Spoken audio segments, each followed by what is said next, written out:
حلقہ اسمبلی حسن آباد میں شامل ضلع کریم نگر کے چگور منڈل میں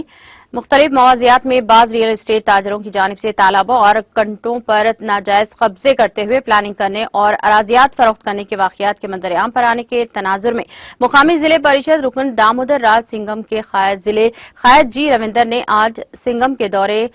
قائدین کے ہمراہ مقامی تحصیلدار جناب محمد مبین احمد سے تحریری یادداشت پیش کی ہے اور مذکورہ منڈل کے مختلف موضوعات میں موجود تالابوں و کنٹوں کے تحفظ کے لیے سخت اقدامات کرنے کا پرزور مطالبہ کیا اور کہا کہ سروے نمبر 1178 میں 1.112 ایکڑ اراضی پر ناجائزہ قبضہ ہو چکا ہے۔ تمام موضوعات میں تالاب کنٹوں کے باعث زیر زمین سطح آب میں اضافے کے ذریعے زرعی شعبے کو فروغ حاصل ہوتا ہے۔ تالابوں اور کنٹوں کے کھلے عام ناجائز قبضوں اور فروخت کے ذریعے وجود خطرے میں پڑ گیا ہے۔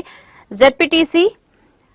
جی رویندر کی تحصیلدار میں مبین احمد پر تمام تالابوں اور کنٹوں پر نظر رکھنے کے لیے خصوصی دلچسپی لینے کی پرزور مانگ کی۔ تحریری یادداشت کو قبول کرنے تحصیلدار محمد مبین احمد نے ممکن اقدامات کرنے مدیرات سنگم کے قائدین سے وعدہ کیا۔